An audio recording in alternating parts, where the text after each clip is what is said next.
আসসালামু আলাইকুম প্রিয় শিক্ষার্থীরা, তোমরা যারা হচ্ছে এইচএসসি 2025 ব্যাচ, তোমাদের ভেতরে অনেকেরই মনে প্রশ্ন যে নার্সিং ভর্তি পরীক্ষা দেওয়ার জন্য ন্যূনতম জিপিএ কত লাগে, মানে কত জিপিএ থাকলে নার্সিং ভর্তি পরীক্ষা দেওয়া যায়। অনেকেরই হয়তো বা তোমাদের এসএসসি পরীক্ষা ক্ষেত্রে জিপিএ কম আসতে পারে, এজন্য অনেকেই জিজ্ঞেস করছো যে আমি নার্সিং ভর্তি পরীক্ষা দিতে চাই, আমার কত জিপিএ থাকলে আমি সেফ জোনে থাকবো, আমার চান্স পাওয়াটা অনেকাংশে নিশ্চিত হয়ে যাবে।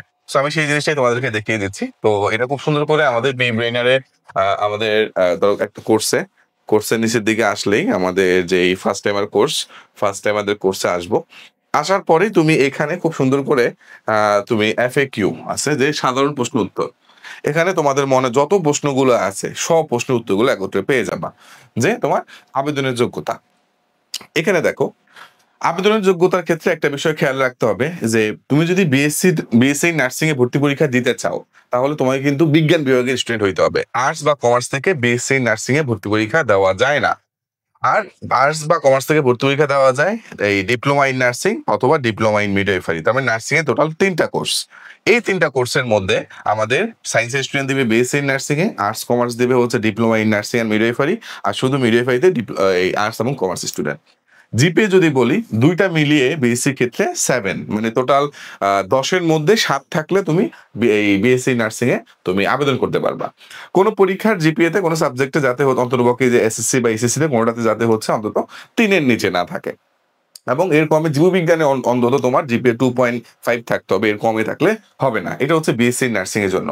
ডিপ্লোমার জন্য দেখো তো টোটাল ওখানে ছিল 7, এখানে ডিপ্লোমা ইন নার্সিং এর জন্য হচ্ছে আমার 6 জিপিএ মিনিমাম লাগবে, এবং কোনো পরীক্ষাতেই কিন্তু হচ্ছে 2.50 কম থাকা যাবে না এসএসসি বা এইচএসসি তে, আর এখানে 3-এর কম থাকা যাবে না।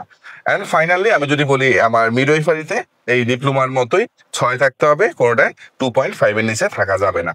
এন্ড ফাইনালি তোমরা জিজ্ঞেস করো ভাই এটা তো আমার আবেদন গেল, আমি নার্সিং এ কি সেকেন্ড টাইম আছে কিনা বা নার্সিং এ থার্ড টাইম আছে কিনা। হ্যাঁ, নার্সিং এ first time, second time, third time পরীক্ষা দেওয়া যায়, এটা নার্সিং এর ক্ষেত্রে বড় সুবিধা।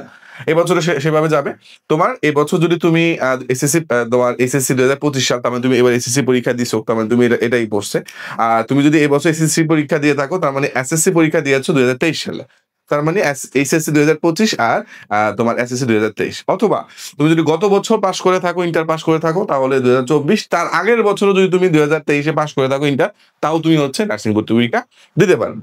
সো এটাই হচ্ছে নর্মালি তোমার সাল ওয়াইজ ক্রাইটেরিয়া, আর এখানে হচ্ছে তোমার জিপিএ ওয়াইজ ক্রাইটেরিয়া। সো আশা করি বুঝতে পেরেছো যে নার্সিং ভর্তি পরীক্ষা আবেদনের ক্ষেত্রে 2025-26-এ কেমন হইতে পারে। সো সার্কুলার একদম লেটেস্ট সার্কুলার যেটা, সেটা হচ্ছে নার্সিং ভর্তি পরীক্ষার 1 বা 2 মাস আগেই তোমার হচ্ছে দিয়ে দিবে। তখন হচ্ছে আমরা এটাকে একদম 100% আমরা শিওর হয়ে দিতে পারবো। তবে বিগত বছরগুলোর আলোকে দেখা গেছে এভাবেই ভর্তি পরীক্ষা হচ্ছে, আর তোমাদের সময় আমরা আশা করছি এভাবেই ভর্তি পরীক্ষা হবে, এবং এই জিপিএ রিকোয়ারমেন্ট অনুযায়ী স্টুডেন্টরা ভর্তি পরীক্ষা দিতে পারবে। সো আশা করি তোমাদের প্রশ্নের উত্তর পেয়েছো। এছাড়াও আরো অন্যান্য অনেক প্রশ্ন যেগুলো তোমাদের মনে থাকে, যে কিভাবে আবেদন করতে হয়, কত আসন আছে, পরীক্ষা পদ্ধতি কি, নাম্বার বন্টন কি, এই সব জিনিসগুলো তুমি আমাদের বি ব্রেইনার অ্যাপে বা ওয়েবসাইটে আসলে বিস্তারিত পেয়ে যাবা। এরপরে যদি কোনো প্রশ্ন থাকে কমেন্টে জানাও, আমরা তোমাদের সেগুলো উত্তর দেওয়ার ট্রাই করবো। Thank you.